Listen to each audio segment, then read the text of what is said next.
बिहार में लोकसभा की 40 सीटें हैं और यहाँ की सभी 40 सीटों पर एनडीए और इंडिया दोनों गठबंधन जीत का दावा कर रही है।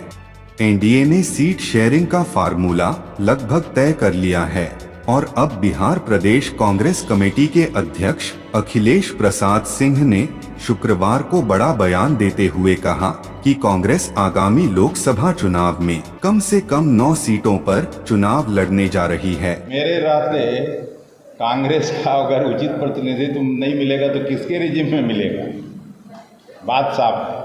बिहार कांग्रेस के अध्यक्ष अखिलेश सिंह ने यह दावा तब किया जब बिहार में उनके गठबंधन में शामिल दो बड़े दल राजद और जदयू कांग्रेस पार्टी को 4-5 सीटों पर सीमित करने पर विचार कर रहे हैं।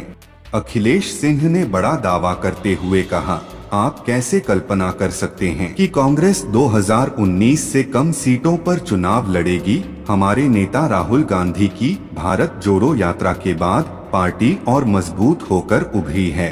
वहीं बिहार में बीजेपी के साथ अब कोई बड़ी पार्टी नहीं है, इसलिए बीजेपी बिहार की 40 सीटों में से 30 या 31 सीटों पर चुनाव लड़ने का प्लान बना रही है।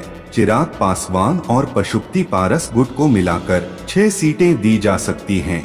अन्य सहयोगी दलों को एक सीट पर चुनाव लड़ने का मौका मिल सकता है, जिसमें उपेंद्र कुशवाहा, जीतन राम मांझी जैसे नेता शामिल हैं।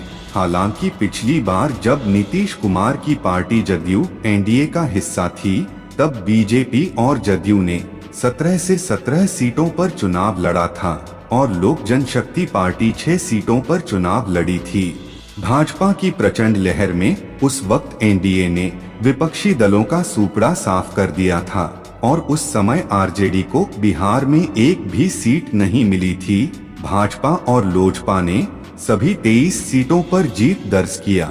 वहीं जदयू को 17 में से 16 पर जीत नसीब हुई थी।